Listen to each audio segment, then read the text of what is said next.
Guys, good morning po sa inyo. Magandang gabi, magandang tanghali kung saan man kayo ngayon, mga bansa. So guys, medyo seryoso po tayo ngayon.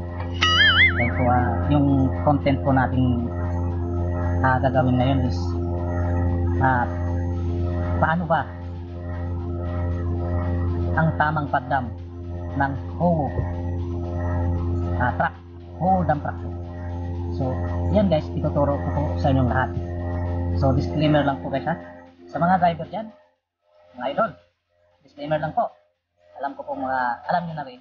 At kung gusto nyo pong manood, pwede kayong manood. At kung hindi nyo rin gusto yung video na ito, pwede nyo na lang, pwede lang kayo mag-skip o manonood na lang po kayo sa iba na tutorial na parehas nito. So guys, ituturo ko sa inyo ang tips at kung paano ang tamang pagdam ng Howo dump truck. At kahit anong truck ba yan, mga Isuzu, mga Puso, ayan, mga anong truck yan, basta nabubulol na ako. Basta ituturo ko sa inyo guys, just keep on watching. So step by step at tips na ibibigay ko sa inyo. Kaya dyan ka lang, intro muna tayo. 3, 2, 1, go. So guys, andito na po tayo ngayon. Ituturo ko po sa inyo kung paano natin idadam ang dump truck. So itong Howo dump truck na minaman nyo po ngayon. So una guys, sa pag-atras nyo doon sa kung saan kayong magdadam, kailangan po nakaplasta po siya, hindi po siya tagilid. Dahil may posibilidad pag tagilid po ang truck tapos nagdadam po kayo, may posibilidad po na matutumba kayo. Yun po ang pagdam ng mga dump truck na katulad nito. Tingnan nyo rin po ang mga lupa na inaapakan ng gulong sa inyong mga truck. Baka malambot yan, tapos pagdam nyo biglang umaon yung kabila, ayun, tumba kayo. So ingat-ingat lang sa pagdam. So ituturo ko na ang step kung paano ang tamang pagdam. So una guys, ito, panoorin nyo. So una guys, ito po yung clutch natin. Pasensya na tayo sa paa ko kasi nakatsinilas na ako kasi may sugat kasi yung kabila. So ito yung brake. Ito yung accelerator yung nasa baba. So ang una nyong gawin guys, apakan nyo itong clutch. Then i-switch nyo ang PTO. So pag na-switch nyo yung PTO, nakaapa ka lang sa clutch, iangat mo na ito. So itong Howo guys, hindi po siya pa ganun ang angat niya. Kung hindi, pa ganun. Pag ganun mo guys,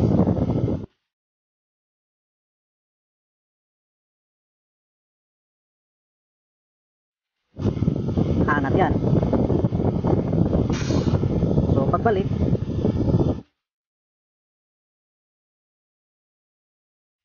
bababa yung dump box. So paano ba i-operate? Inaapakan nyo yung clutch, diba guys? So iganon nyo to rito, paangat yan. Tapos yung clutch ay dahan-dahan nyo pong bitawan. Tapos kung gusto nyo ihinto yung pagdam, apakan nyo lang po yan. Tapos ito, pwede mo itong neutral lang. Yan. So pag angat nyo guys, pag angat nyo na, naka-4 na siyang angat. So ibabalik nyo na ayun ito. So bababa na yung dump box. So ngayon guys, ituturo ko sa inyo kung paano ipapatayin yung PTO. Kasi pag siniswitch nyo lang yan, hindi po siya mamatay yung power take off niya po. Nandun po sa transmission.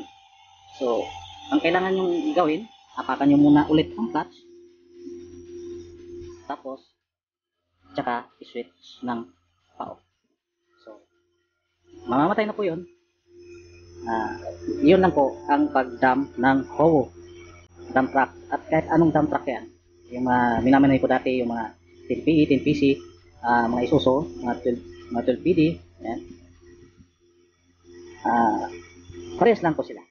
Pero ang kaibahan po nila guys is dito po yung dito po sa gilid, sa may left side, sa may baba, dito sa gilid. Dito po yung plangka. Yung ganito niya guys. Yung ganito. So dito po yung plangka. Tapos yung plangka niya dito guys, meron po siya ditong switch. Dito po yung nakalagay yung PTO. Sa mga isuso dyan, sa mga giga guys, dito po yung PTO. So apakan nyo yung clutch, tapos switch nyo yung PTO dito, tapos angat. Pag angat nyo guys, aangat yung drum box. Kung gusto nyo ipahinto, kung pahinto ang drum nya, apakan nyo yung clutch, parehas lang po dito. So pag gusto nyo nang ibaba, ibaba nyo lang. Tapos katulad ng dati, apakan nyo yung clutch, tapos patayin yung PTO. So yun lang nga po guys, no? Naituturo ko na po sa inyo at sana po meron po kayong natutunan. Sa mga driver ko dyan, inuulit ko po, disclaimer lang po ito. Kung alam nyo na po ito, okay lang po. Dahil alam ko naman po na driver din kayo, alam nyo na rito. Ginawa ko lang pong video na ito para doon sa mga hindi pa po nakaranas ng mga ganitong sasakyan at gusto po nila magmamaneho. Nagbibigay lang po tayo ng tips. Ayan, saludo po ako sa inyo.